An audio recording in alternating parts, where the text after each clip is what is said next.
What's up guys? Welcome back to the channel and welcome back to another video.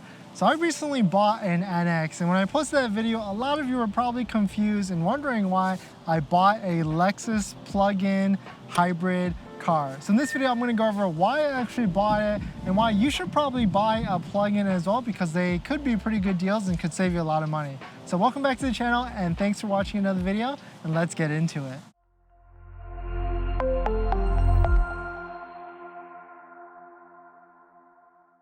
So this is my Lexus NX, 2022 Lexus NX 450h plus all-wheel drive plug-in hybrid. It gets about 41 miles battery range when the battery is fully full, and then when the battery is depleted, it's still a hybrid, so it gets 36 miles highway and city in real-world testing from what I've done.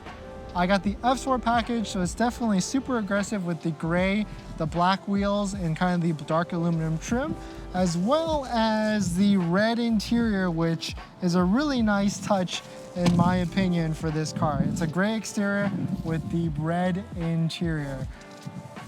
I made a full video on my full review of this car, but just to quickly show you before we get into why I bought this car, here's the full F-Sport look. Super aggressive on the front, blacked out trim. I think they did a really good job with the aggressive styling of this new NX plug-in. So yeah, the NX is definitely a weird car to get, especially the plug-in, because I've owned so many Teslas and I still own a Tesla. But the reason why I bought this car and why you should probably too, and it's really simple. It's the federal tax credit, which is the $7,500 federal tax credit that's still in effect for plug-in vehicles at its full capacity right now. I made a couple videos about why you should buy this type of car now instead of a Tesla, and it just made a lot of sense, and I found the right deal to get one where I could save and not lose too much money if I were to sell it in a year or two, and I would harvest basically that full $7,500 tax credit. If the tax bill changes and the Build Back Better goes into effect, plug-in vehicles like this will go from $7,500 in savings off your federal taxes down to like $3 or $4 grand, so that's a huge price difference. This car checks out a lot of boxes for being a small, mid-size SUV, basically the same size, if not bigger than a Model Y. And the one thing that I truly miss with driving cars like this, or real luxury cars, not to knock on Tesla, but Teslas, in my opinion, are a tech car and not a luxury car, even though you're paying for luxury prices.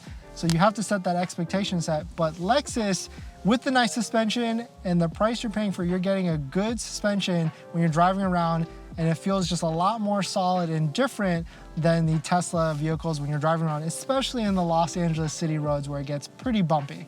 That the plug-in battery was just a little bit longer or could go a little bit further, but I've been getting about 39 to 40 miles in range, which is pretty good for errands, but definitely not good long road trips where I do have to dip into the gas. But in terms of the gas, it still gets 36 miles per gallon, which is pretty good in terms of mid-size SUVs. The only other car that I would probably recommend getting aside from this, if you can get your hands on it, is a Toyota RAV4 Prime, because that also gets a $7,500 tax credit and acts as a hybrid when the battery is depleted. The other thing to note though is that because Toyota and Lexus are basically the same in terms of the same manufacturer, Toyota is very close to that 200,000 vehicle sales limit, in which the tax credit goes from $7,500 down to $3,500, $3,750. It basically gets cut in half. So if you're interested in buying a car like this, you better act soon before Toyota and Lexus lose out on that full $7,500 credit. The last I checked, it was like February, March, they were at 190,000 sales, and it basically goes in half at 200,000 vehicle sales. On top of that, if you're in California, you get a $1,000 CVRP rebate that you have to fill out after, and $750 off the initial purchase price. So it's definitely a great deal if you're interested in getting one of these plug-in hybrids. Hopefully I won't lose too much money when I go to sell it in a year or two, but I don't think you can really lose too much money right now unless we're in a recession at the time when this video comes out. But either way, it's a fantastic car. I'm gonna keep it for as long as I possibly can because it checks off a lot of boxes for being a good daily driver, especially in the California area. But yeah, thanks for watching this quick video on why I bought an NX plug-in over just another Tesla, like a Model Y. I hope you enjoyed this video, and please let me know if you have any questions on buying a Lexus like this. I'd love to hear your thoughts. All right guys, thanks for watching this video, and I'll see you guys in the next one. See ya.